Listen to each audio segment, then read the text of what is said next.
It's week 21 of 2018, and it also happens to be our 50th podcast episode here. So Don and I are back in the studio to give you all the news this week. We've got some stories from Microsoft about their updates, as well as news about the VPN filter that could be affecting your router. And stay tuned at the end. We're going to give you a special tour of some of the behind the scenes here in the studio. That's all coming up on the 50th Technado, starting right now.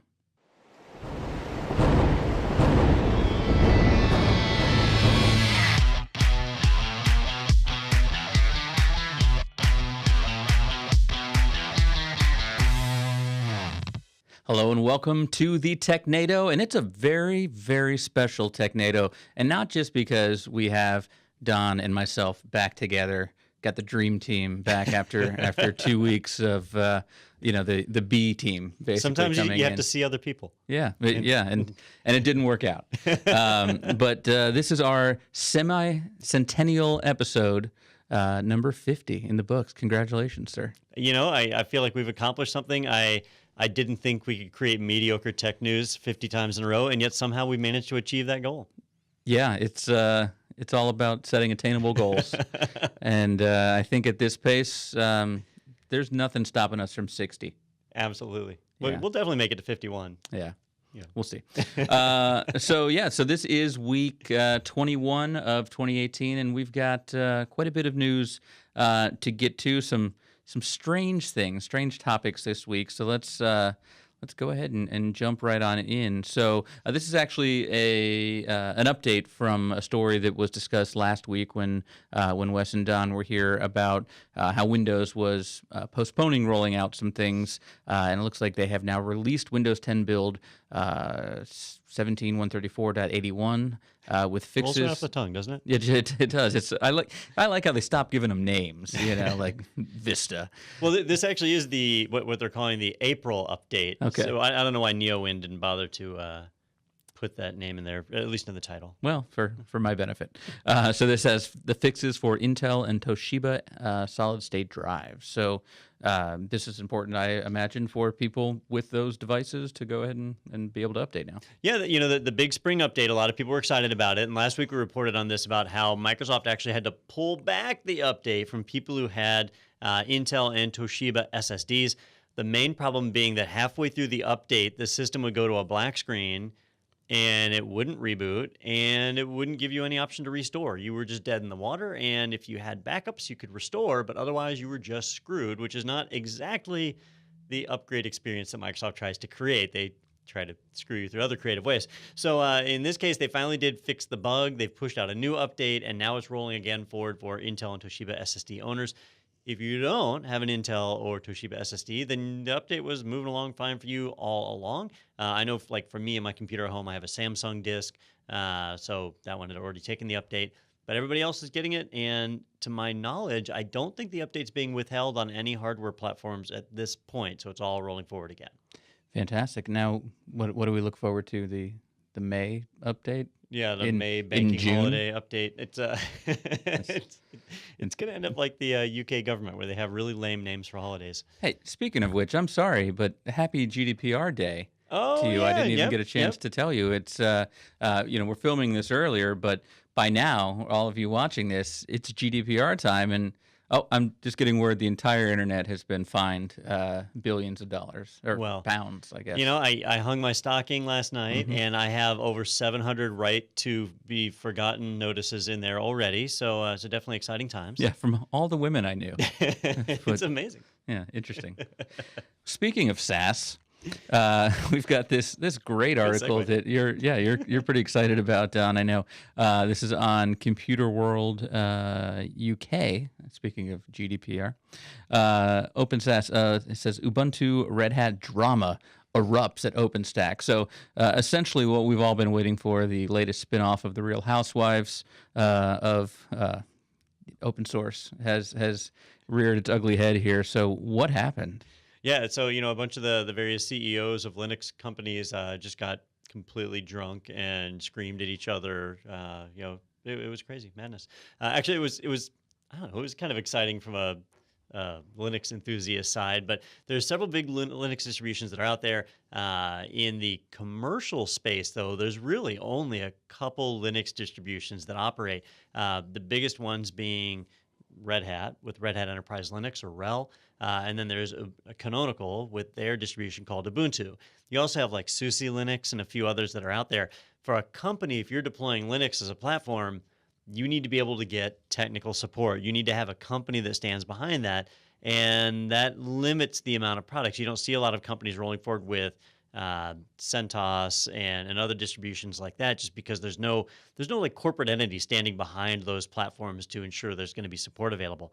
So when you see a dust up between the commercial companies, it's always kind of neat, because a lot of open source projects rely on their community, rely on people sharing information. But when you have commercial entities, they don't always like to share. And right now we're seeing that in the OpenStack environment, where Red Hat and Canonical are both dumping a ton of money, a ton of funding and time into the OpenStack environment.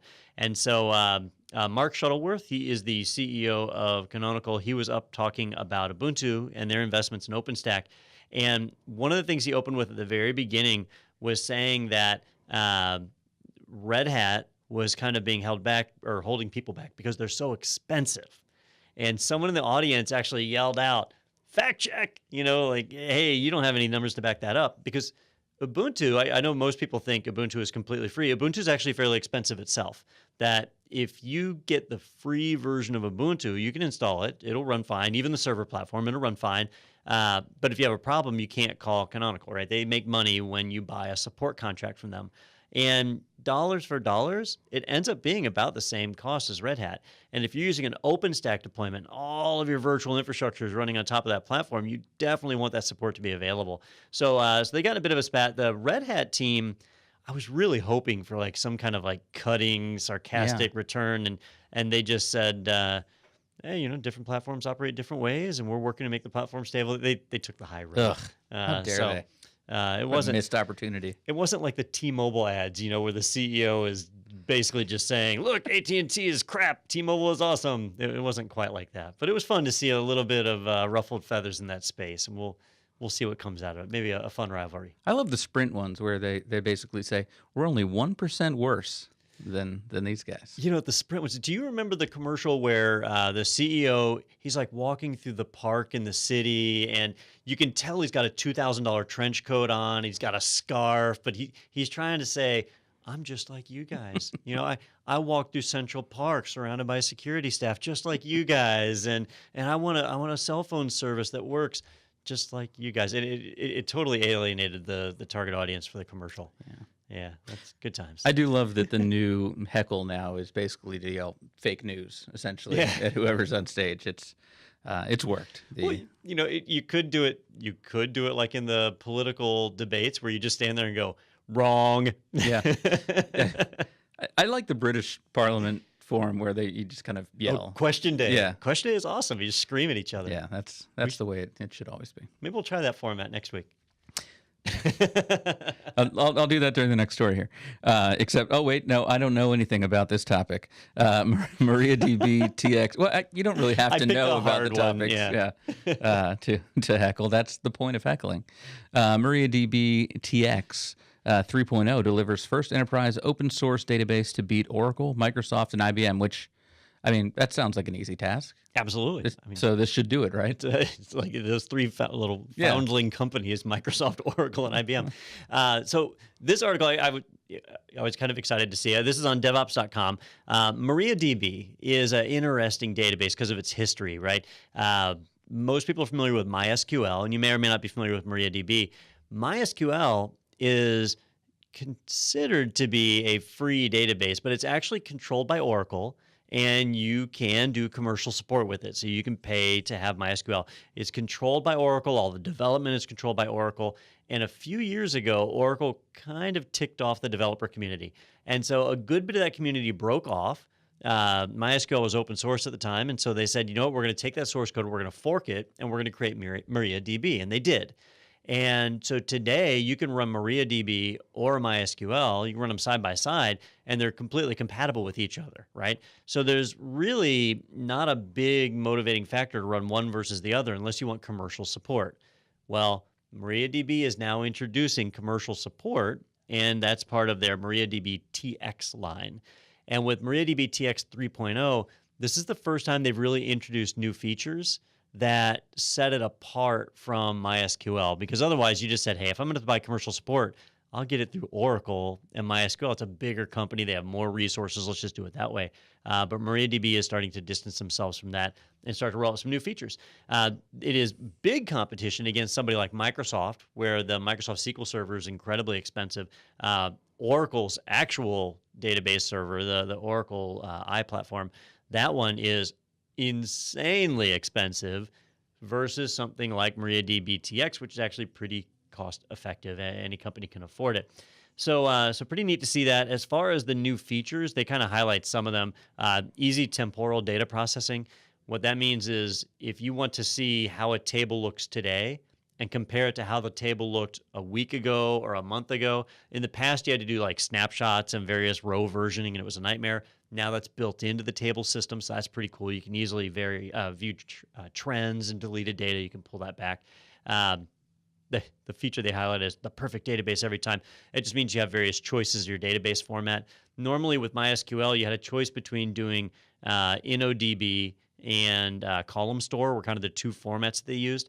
In MariaDB TX 3.0, they now have support for MyRocks and Spider are kind of built in. Each one is optimized for a different type of database. So if you have heavy write operations or heavy read operations, you need to scale really large, you can choose the right format. And more importantly, you can do it all inside of the same schema. So you might have one database that contains tables that are all stored in different formats. And that's really cool. I know like Microsoft SQL doesn't let you do that. You get one format to store things in. And even in MySQL, you only have a couple of choices by default. So that's going to set them apart and give people a real big reason of why they'll start to do business with them and allow MariaDB to develop more fully into its own product. So cool to see that growing. And if anybody had doubts on it, MariaDB, it's definitely production ready, and you can roll that out and cast off your Oracle shackles and get out there and, I don't know, database stuff. Yeah, and I would have called you out there for any fact errors, but that seemed on point. And of course, this was named after Russian tennis star Maria Sharapova. As we all see, that's your opportunity to fact check me. I have no idea. No, I have no idea. But I believe you. I did go to the website while we were looking, and it's some sort of seal instead of. I don't know. Well, that is way lamer. Yeah, it's like, is there a seal named Maria? Maybe they said, hey, that penguin did well for that other open source thing. True. Let's. What other adorable marine creature is there that? Are seals adorable though? They're kind of gross. The baby ones are. Oh, okay. Yeah. Have you ever gone to a club with a baby seal? No. No. Yeah, it's fun to go clubbing. All right. I might have to fact check that one. Let's shift gears now as well. This is big news that is scaring the internet because of headlines like we'll see in a few moments here. But first, let's get to the facts. So Cisco has announced that VPN filter malware has infected 500,000 network devices. And we talk a lot about these attacks that we see headlines for, where it's like it really affects a couple hundred people. That's a lot of network devices, and something that it sounds like there's like a kill switch that they can turn off your device. Yeah. So what's going on is malicious actors, some kind of threat agents, they found a flaw in firmware that's used by a number of different devices. And actually, it's not one flaw. It's kind of like a collection of flaws that they've bundled together into this one malware called VPN filter. And it targets not just Cisco equipment. It targets TP-Link, Linksys, Netgear, Microtik, however you say that, and several other different vendors are all kind of wrapped up in this. Cisco's name keeps getting attached to it because it was the Cisco Talos group that discovered it. That's their virus research team. But it's not actually, this is the part that I think is ironic, it doesn't actually target any Cisco equipment. You could say... Well, of course, they'll publicize it then. Hey, look what we found. Yeah, we're still safe. Well, although I will say that Cisco did own Linksys for a period of time, and Linksys is targeted, but they sold it off to Belkin a while ago. But yeah, the targeted list is, here, I'll read it from the article, Linksys, Netgear, TP-Link, and Microtik. I need to learn how to say that one. I'm not sure on that one. But The big problem here is the flaws have been known for a while, and there's actually updates that patch for all of the flaws for all of the platforms. But these type of devices get deployed in homes, small office, home office type environments, and the people aren't updating the systems. So the malware is spread, and it's compromised over 500,000 network devices. And the malware is actually written really well. It gives the attacker the ability to run a network sniffer, so they can intercept all of your traffic and send it somewhere else. So, very good for eavesdropping. It's got a toolkit in it for doing man-in-the-middle attacks, and so it can modify your traffic in transit. And then the kill switch that Peter mentioned, they can actually just cut off your internet access with the flip of a switch, and then that's that. You lose your internet access. There's 500,000 or over 500,000 affected devices. So imagine 500,000 people just all of a sudden losing internet access, just like that, right? That's what can be done with this type of attack. And it just reinforces how people really need to update their systems. And if you're not, it's easy to forget about these things. If you're not updating them, then you're going to be susceptible to things like this. All right, now another article we have that's on this same topic is from the Hacker News.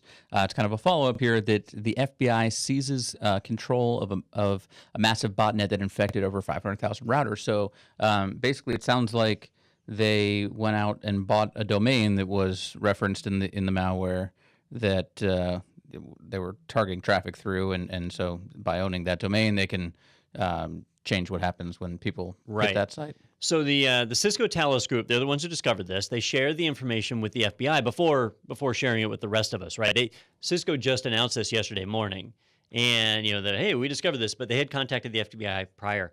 So they did an analysis of the malware and found that it was using a C2 or a command and control server that was tied to a domain, and the FBI was able to seize that domain and bring up their own server to take control over it. And by doing that, by seizing control of that domain, and I don't know that they actually did bring up their own server, but I do know they took control of the domain, that by getting that domain, now the attackers can't leverage the botnet. So while the botnet does exist, the over 500,000 routers, they are still affected, the attackers can't use it. The FBI can, which I guess might be I was going to say, problem. the attackers. Depends on. So the problem is not fixed, but the risk has kind of been removed, right? It's like a gun without a trigger at this point. It's just changed hands. The trigger is out there, right? The trigger's still out there. But yeah, that was an interesting follow-up, and that announcement came out the same day. So it's not like the FBI just woke up that morning and found out about it and then all of a sudden solved the miracle that afternoon. It's been a process that's been worked through for quite some time. So help me kind of follow this then, because if there was a vulnerability that existed and allowed these bad actors to be able to put this malware on these various machines. That malware pointed to a specific URL. That URL has been now changed, but has you said the back door has been closed, so they can't just go back in and put something new on there. Well, so in theory they could, right? Well, it's been patched, but it hasn't necessarily been rolled out by everyone. They would have to write a new version of the virus and push that out and wait for it to infect the machines. And at this point, it's being caught by network devices and it's not making it out there. So you kind of get one go at this stuff.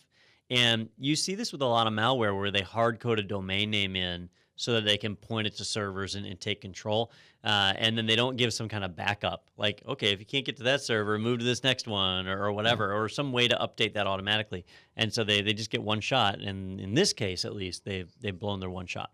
Yeah, and what was interesting to me in this article, it mentions that it is believed that it was designed by Russian well, it says Russian-baked, state-sponsored. I assume that means Russian-backed. So let's Russian-baked. There's one for editing.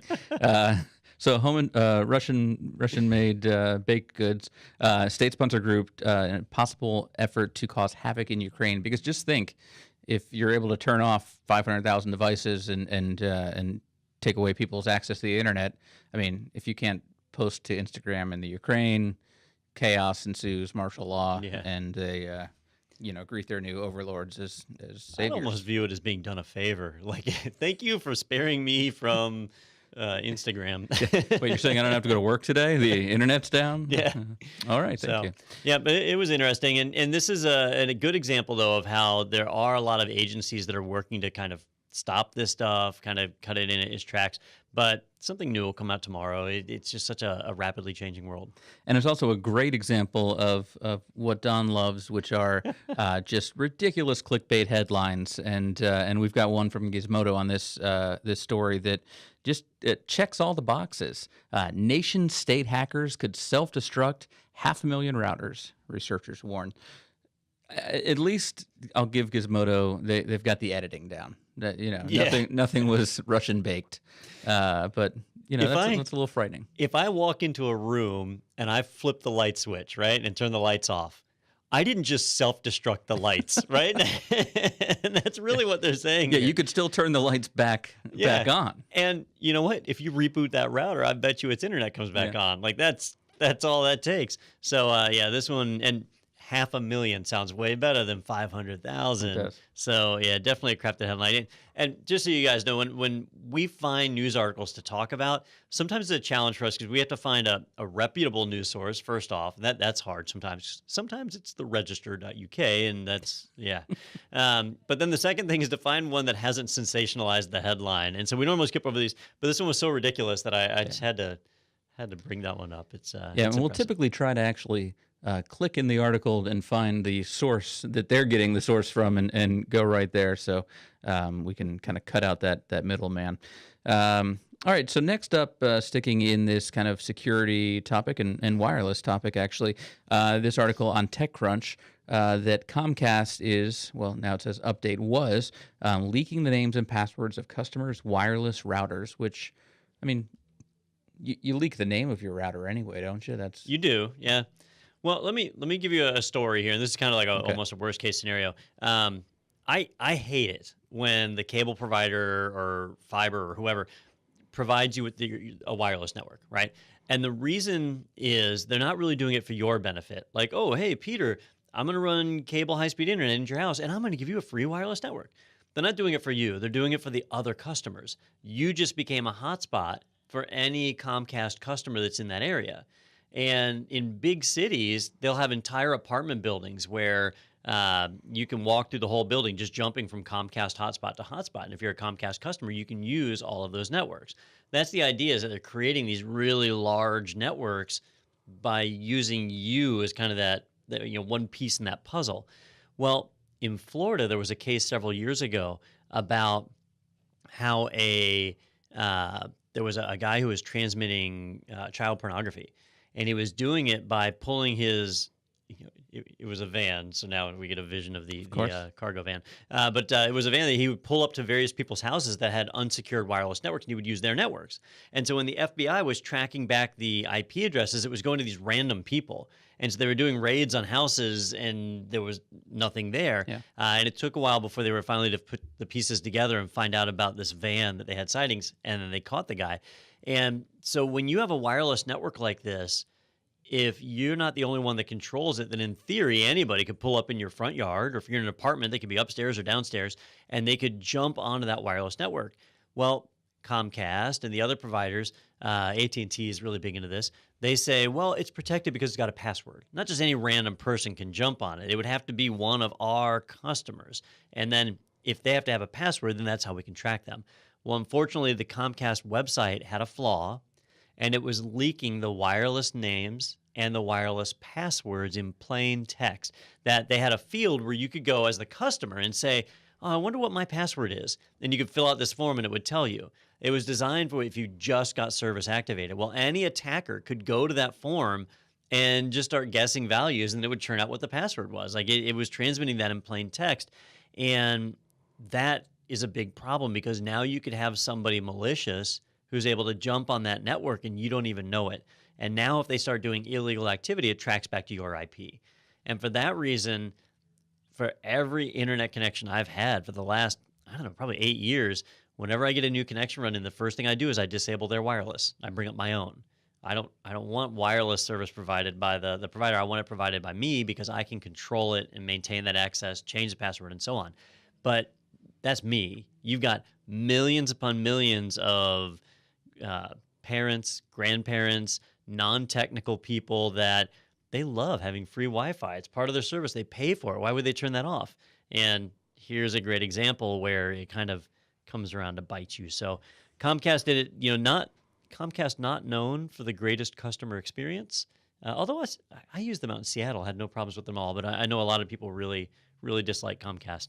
But this is another example of where sometimes a deal is a little too good to be true, and when it comes to these broadband wireless networks, it's usually a problem. And nothing in life is free. And there's your reasoning. There's no such thing as a free lunch. Well, we have a security story now that it's something that this is someone we've talked to at a couple of different events at RSA, I think a couple of times, and maybe at CES when we went a couple of years ago. But YubiKey is the little device you can plug into your computer and basically authenticate and have another way to authenticate yourself and access your files. And now they've got a way you can actually authenticate iOS 11 apps. So it's a little key fob you can actually see in the photo there. But Don, is this something that I have to then use each time if I'm going to my bank app, for example? So basically, what happened here, this is actually kind of a series of events that led to this point. I love the YubiKey. I use it all the time. In fact, the one they're showing in the picture, let me dig in my pocket. You probably have. I actually have that exact same YubiKey. That's the one that I use. And basically, it works great on your computer. Whenever you need to punch in a password, instead of punching in a password, you plug in your YubiKey, you tap the little button, and it logs you in. And they're one-time passwords, so if somebody intercepts it, it doesn't matter. It's already been used. That password is gone, and you're safe and clear, right?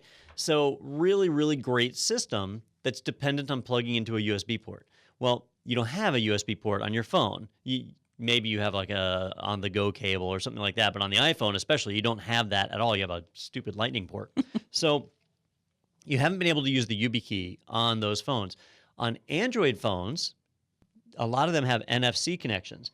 And so YubiKey rolled out the YubiKey Neo, which is what I have, the little Neo key. And it has an NFC chip in it. So on an Android phone, I could use my USB key, where when it would go to authenticate, I could just tap the key to the phone, that would authenticate it. If somebody stole my phone, I didn't care. Well, I mean, I cared, but they couldn't get at my data because I still had my YubiKey. They would have to have that as well to be able to get into it, an extra level of security. Well, when the iPhone 6 came out, they introduced an NFC chip in the iPhone, but it was just to talk to the Apple Watch and to do Apple Pay, right? So it was part of the Apple Pay ecosystem. And with the iPhone 7, it was the same way. And with the iPhone 8 and the iPhone 10, it was the same way. It was locked just to Apple Pay. Well, Apple finally opened up the SDK for the NFC communications, and now they're allowing third parties to use it. But nobody's really done it. YubiKey, to my knowledge, is the first to actually come to market with a feature to do this. And so now, if you're a LastPass customer and you have an iPhone, you can actually use your YubiKey Neo to authenticate. So every time you open up your LastPass vault, instead of having to type in your crazy master password, which is a pain, you would go to open your LastPass vault, you would take your key and tap it. You don't even have to tap the Neo button because NFC, you just tap it to the phone, it detects it, and it unlocks the vault. So that becomes your key to open it up. And I think it is awesome to be able to finally leverage that NFC chip in the phone to its fullest versus just for Apple Pay, which, I mean, granted, is still a really cool feature, but it's nice to be able to use it in other places. And if you want to find out a little bit more about YubiKey from Yubico, I don't know if Brad, you can show my screen here, but we did talk to them back at RSA 2017. And if you just go into YouTube and search ITProTV Yubico, it's the first result that comes up. Oh, cool. Well, because of ITProTV, Yubico. But yeah, we actually talked to the CEO and co-founder, whose name I won't try to butcher right now. Stina. I was going to do the last name. And right, that makes sense. One thing I will mention, though, is if you're excited about this, if you already have a YubiKey Neo, you actually don't turn this on in the app. You'd think, oh, I fire up the app on the iOS phone and I turn it on there. You actually have to go to your desktop and open up your LastPass vault and go into your settings there. It's under the advanced settings for authentication. So you turn it on from your desktop app. And then once that's turned on, then you go into your mobile phone app and you'll have that support available in there and you can turn it on. So a little confusing. I know I had a bit of a problem figuring out how to get it turned on for me when I first took a stab at it. So just hopefully that saves some of you 5 minutes of Googling. Sounds good. And it's Nice when you get to use all the functions that exist in your phone. And speaking of Apple products and speaking of hardware, we've got our next story here on digitaltrends.com. Apple Store hints that you shouldn't buy a new MacBook Pro until after WWDC, a Worldwide Developer Conference, which is coming up. And so sounds like they're kind of hinting that there's going to be some changes, some significant changes that maybe you're going to want to wait and see what they've got. This is always the tough part. I know we had, back in March, there were several of us that needed new laptops, including myself. And there was a rumor that Apple was going to release some new MacBook Pros. And we use MacBook Pros here for most of our systems. So there was that debate of, I need a laptop, but I could wait. And let me wait for the March announcement and make sure that they don't release a new MacBook and then I'll buy. In the March announcement this year, they just released cheaper iPads. There's really nothing spectacular there. So still, if you're waiting for WWDC, it does look like they're going to be doing new MacBook Pros or some kind of refresh. I've heard various rumors. I'm really curious to see what happens. For me, my big challenge has been, unless they release one that does more than 16 gigs of RAM, I don't have a big need to update. If they could release one with 32 gigs of RAM, but there's a lot of power management problems that they're up against on that. So it'll probably be a processor refresh and maybe some storage updates as they move to bigger storage sizes. We'll see. But on the RAM side, I think they're still going to be held to 16 gigs because they haven't overcome the power problem of DDR4 memory. But we'll see. And that's coming up, which actually is kind of in our next article here, which is WWDC is confirmed for June 4th. And that's next week? Week after? Week after next? Yeah, it's coming right up. And if you're a developer, in the past you had two choices. One, you could luck out and get to go to WDC, which would be a lot of fun. Your second option was if you were a developer, you had an Apple developer account, you could log in and watch the live stream. Well, this year, they've opened up the live stream to everyone. So everyone will be able to go to Apple's website and watch the event on June 4th. And that's another kind of hint. Why would they let everyone watch it unless they were announcing some product that everybody could buy, right? It's a given that they'll announce new versions of iOS, new versions of macOS. We'll probably see macOS 10.14 get announced. We'll see. They get announced. They don't usually release until later in the year, but at least you'll get a better idea of what that roadmap is going to be like. So we'll see what happens. A lot of people are speculating about other devices like an iPhone SE2 coming out. I don't know that any of that will happen, but because of certain moves that are going on the Apple Store right now, it seems pretty likely that we're going to see new MacBook Pros. Because normally when they do their big announcements in October, that's open for anyone to watch. So because maybe they missed a date or something and for the earlier one, and that's why they're putting it to WWDC. So maybe that's why they're doing this. And with WWDC, it's usually predominantly software updates, right? Because the developers need time to get their software to work with the new version of macOS or to work with the new version of iOS, and so that's kind of its purpose. But this year it looks like we'll get a round of hardware announcements. Do you think maybe it's an old USB dock or thing they're going to put on a whole new range of dongles that they'll have on sale. They've actually now integrated the dongle into the device. No way. So you can revolutionary. Yeah. You can't even see the dongle. It just looks like a port on the side of the laptop. That. Yeah. That way we can just both agree that we were wrong and move forward. I will say, though, for those of you interested, like Don said, it is June 4th, and my birthday is June 5th, so it gives you an opportunity to pre-order whatever it is that is announced and send it here. And for all of you who are working to steal Peter's identity, you're one step closer. Yeah. Well, my mother, her maiden name, she's Polish and Irish. No, I'm not going to. Yeah. And Peter's social security number, by the way. Well, speaking of the FBI, they already know all my stuff. But I was at a government conference last week too, and so yeah, they were listening to everything. We were actually creating ads targeting the NSA at a certain point. So nice. Bad news. So the FBI used fake statistics to sell its need for encryption backdoors. I know that's something we've talked a lot about. I think specifically more with the iPhone. We've talked about some of the cases that have come up where investigators have wanted to get into a device, and there's been that question of do we force Apple to create a backdoor to let us in? What is that process? So in trying to basically say why they needed that backdoor, they claimed there were 7,800 devices waiting to be cracked, and now they're blaming that on a programming error, that it was just 1,200 devices. So that happens all the time. 7,800, 1,200. It's you're just off by. I hit the 7,800 key instead of the 1,200 key. Off by a significant amount there. Now, I've worked with Excel. And I could see making a mistake like this, right? But here it is a little bit convenient. The mistake certainly went in their favor. But when they were making this big push for the encryption backdoors, I made the comment about how like other countries have done this, and I really just didn't think America or the United States of America would get to that point that we would mandate the government have backdoors into our data. It's not. It doesn't matter if you're a Republican or Democrat. Like that's just not right. Yeah.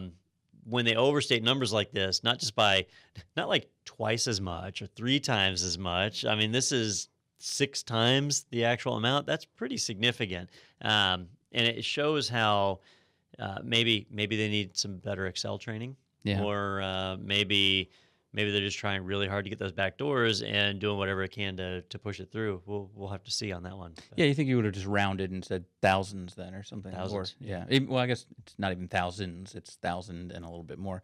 But just to play devil's advocate, nowhere in the Constitution that our founders put that we have the right to have protection from backdoors in hardware and software. Yeah. So. Well, in the founding fathers' defense, I don't think they anticipated the iPhone or any of the things that we have today. I don't think they thought it was going to cost as much. Yeah, that's the hard part, or hard job of like anybody involved in constitutional law, or even politicians for that matter.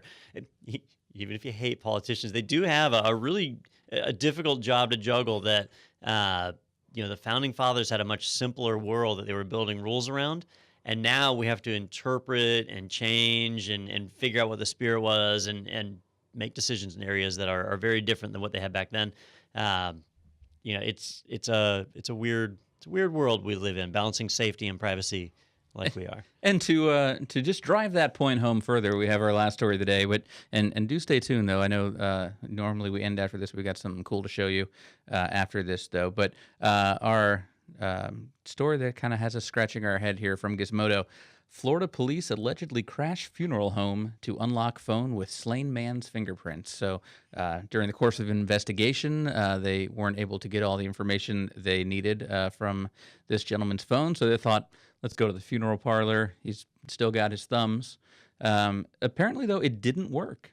Yeah, so you need heat, right? There's a few different reasons why it didn't work. Body temperature is one of those reasons. Yeah. Also, on an iPhone specifically, if it's been more than 48 hours since the phone's been unlocked with a fingerprint, the chip that stores it, the TPM or whatever security module does Apple uses that stores the fingerprint, locks itself.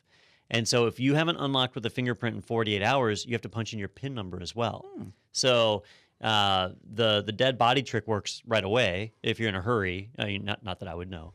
But if you're works. in a hurry and you can wipe away enough of the blood, it works. Yeah. But in this case, I mean, he was already at the funeral home, so it's been over 48 hours. They should have known it wouldn't have worked before going into it. So this was probably just a case of local detectives who thought they'd give it a shot. I would be shocked to find out that this wasn't happening on a regular basis across the entire country, because we've heard other instances where they've used a person's body, after they were deceased, to then unlock their phone. What was really interesting about this article, and I know we made fun of Gizmodo a little earlier, is that they did do some pretty good research, and they reached out to some legal bodies and got some great information on the fact, there's a good quote in here somewhere, that once you have died, you no longer have rights under the U.S. Constitution. The Fifth Amendment protections don't apply to, I guess, non-existing people. Yeah, so there were a few neat points here. So one was that the courts ruled that fingerprint-based security is really no different than a lock and key or any other type of security, and that police officers are allowed to use that to unlock your phone. But the other thing was that once you've died, you really no longer have any rights. And so the police didn't break the law; they just broke good taste. right? Like apparently was it the gentleman's wife or sister was there? I think it was the wife that said, yeah. I mean, because obviously there was a point where they would have had possession of the body, and then they released the body to the funeral home. Should have done it early on. Yeah, exactly. Because like you said, if they need to get in your home afterwards, they don't need a warrant. After you're deceased to go into your home at that point to do the investigation. Same goes for the phone here, but just the process was a little flawed, and while legal, as you mentioned. They should have known better that it's not going to work. Yeah, and so this is not a crime of law, but a crime of tact. Yeah, I don't know if that counts or not. Exactly. But yeah. Well, normally I'm really good at segues, and I don't have one right now for that because that's just a weird story. But we wanted to, for this, what did I call it? Semi-centennial show. We thought we'd give viewers a little bit of a tour around the office. So for those of you that are listening to this podcast, because about half of the people listen, half of them watch, this is going to be a weird segment for you. So we'll try to explain as much as we can, but if you do get an opportunity and you do normally listen, maybe go and check out this episode on YouTube as well, so you can see some of the things here. Because Don has set up a really cool office that is an office/studio. So where do we want to start, Brad? What do we have lined up first? This is one of the best shelves here. So, and this is a new addition, right? I just got my Stay Puft Marshmallow Man yesterday. It was on clearance at Toys R Us. I was very proud of my find. Did you go with the kids, or is this just a normal Wednesday for you? One of my youngest son, his birthday is coming up, so I was doing present shopping for him and just happened to see the Stay Puft. Now the little Funko Pops of Venkman and Stance, I've had those for quite some time. Yeah, and you got the Gatekeeper and the Keymaster as well, and I know there's more in this office, but it seems like we have a theme here, and everyone so this doesn't normally show up on camera. My life-size reproduction of Vigo the Carpathian from Ghostbusters 2. Yeah, and standing, of course, over a river of slime, which tries to take over New York, and in part 2, which is one of the better sequels, in my opinion. It stands the test of time for sure. We've got another shelf here just below the Stay Puft Marshmallow Man with some Weird Al memorabilia here, and like the people at home to see if they can think of why there's a signed spatula. But Don, can you explain why it's a spatula that's signed? So I had the chance to meet Weird Al a couple of years ago. Well, I guess you can see on my past there in 2016, and I knew I was going to have the chance to meet him, so I wanted to get a signature, and I thought it would be perfect to get a signature on a spatula, which if you've ever seen the movie UHF, then you know what that's from, because it was the commercial for Spatula City in there, and he told me that apparently that's the first time he's had to sign a spatula. And so I let him experience something new. Yeah, I bet it won't be the last. We've got other variety of stuff. We've got some Deep Space Nine stuff on top. Is that Absolutely. What that is? Okay, yeah. And a nice collection of Johnny Walker scotches that are unfortunately all empty. Greasing the wheels of IT. I've checked several times, all empty. We have some other Star Trek. Is it all Deep Space Nine stuff? Yeah, all of those are all signed from various conventions. But the models then on the left there as well? Yes. Right above your head? Okay. And then on the bottom shelf here, if we can kind of come down a little bit, we've got a lot of classic software that... Are these things that you owned and saved the boxes to? Yeah, most of this stuff, I've got several versions of Red Hat that I bought over the years as I was using it, which they don't sell it in a box anymore like they used to. Yeah. But I've got every version of OS2. I used to love OS2, and that one kind of shut down, so I've got all those. Is, yeah.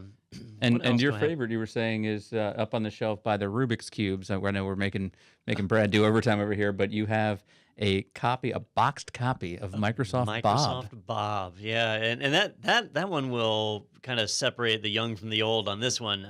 If you are over, I don't know, maybe 40 years old, then you should know Microsoft Bob. It was one of Microsoft's failed products that was supposed to be an easier user interface for Windows 3. I've held on to my copy all these years. And I have some space here as well, and I was promised more space. I keep failing to bring in the items I have. I'm actually in the process of moving, so I think this would be a good opportunity to bring some stuff in. I've got my favorite film is Back to the Future, and I brought in some of my Back to the Future stuff right here. We've got Doc and Marty, and then I recently acquired a little hoverboard from a friend, so went ahead and tossed him up there. And I've got the actual Pepsi, not the one actual one used, but they did a contest back in 2015 where they gave out some of those bottles of the Pepsi that he got in the Cafe 80s when he went to the future, and it's hiding just the most adorable little Cthulhu back there. Everybody loves Cthulhu, right? Yeah, when he looks like that, sure. But yeah, so that's a little bit of the office. There's a lot of other stuff around, some cool hats. And Don, I know you save all of your lanyards from the shows you go to, and we've got the server rack with some really cool plates there. But I know some people have asked in the YouTube comments about, hey, what's that behind Don? Or we did have someone actually say, is that a Weird Al spatula? So that's always fun to see. So we wanted to definitely give you guys an opportunity to see what's here. And if you have any questions or want to know what something is, definitely reach out to us in the comments and let us know, and we'll be happy to dive in there. These cameras, they zoom in like crazy, so we can get in there and check out the authenticity of any of those signatures for you and see what works. But Don, anything else we want to talk about? I think that's about it for news this week. Definitely tune back in next week, because I'm sure we'll start to see Apple news is going to get pretty thin right up before WWDC, and then we'll get just a flood of news there. So look out for that. But otherwise, lots of really cool things that are coming out. Just tune back in. All right, and hope everybody is all set on GDPR. We'll let you know about our next webinar coming up. We just had one on that. But if you do want to check out ITProTV, you can definitely do it with our coupon code webinar30. Save 30% there, so definitely a great way to get started and save a little money while you're doing it. As for the podcast, be sure to subscribe, like, share, do all those things. And for Don, I'm Peter, and protect your thumbs, everyone.